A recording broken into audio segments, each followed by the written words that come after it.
माझ्या सर्वांना नमस्कार व माझ्या सर्व लाडक्या आशाताईंना माझा नमस्कार। आज मी तुम्हाला आशा सर्टिफिकेशन प्रशिक्षण यामध्ये जे अति महत्त्वाचे प्रश्न असतात ते सांगणार आहे। त्यामध्ये निश्चय किटद्वारे गरोदरपणाचे निदान करणे या प्रात्यक्षिकावर 10 मार्काचा प्रश्न असतो।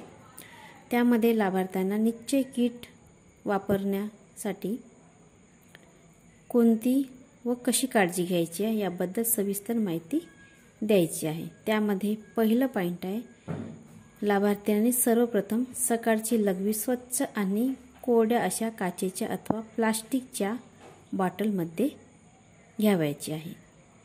दुसरं पॉइंट, निश्चय किटची एक्सपायरी म्हणजेच मुदतबाह्य दिनांक व पाकिट सीलबंद व्यवस्थित आहे की नाही हे तपासा।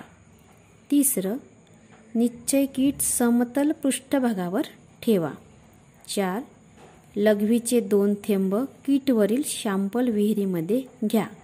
5 मिनिटे वाट बघा। 6, जर तपासणीमध्ये 2 जांभळ्या रेषा आल्यास स्त्री गरोदर आहे। 7, जर तपासणीमध्ये 1 रेषा असल्यास स्त्री गरोदर नाही। 8, वापरल्यानंतर निश्चय किटची व्यवस्थित विल्हेवाट लावा। 9, तपासणीच्या निष्कर्षानुसार तुम्ही मातेला काय सल्ला द्याल? त्यामधील पहिलं पॉइंट आहे, नकारात्मक निष्कर्ष आल्यास स्त्रीला कुटुंब कल्याणासाठी योग्य पद्धती अवलंबण्यासाठी सल्ला द्या। दुसरं पॉइंट आहे, निष्कर्ष आला नाही तर पुन्हा तपासणी करायला सांगायचं आहे। निश्चय किटद्वारे गरोदरपणाचे निदान करणे हे प्रात्यक्षिक अतिशय महत्त्वाचे असल्यामुळे माझ्या सर्व आशाताईंनी प्रत्येक पॉइंट नोट करून ठेवावे व त्याचे नियमित वाचन करावे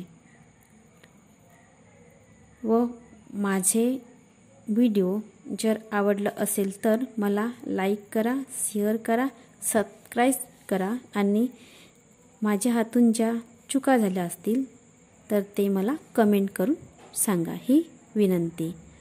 नमस्कार आशाताई।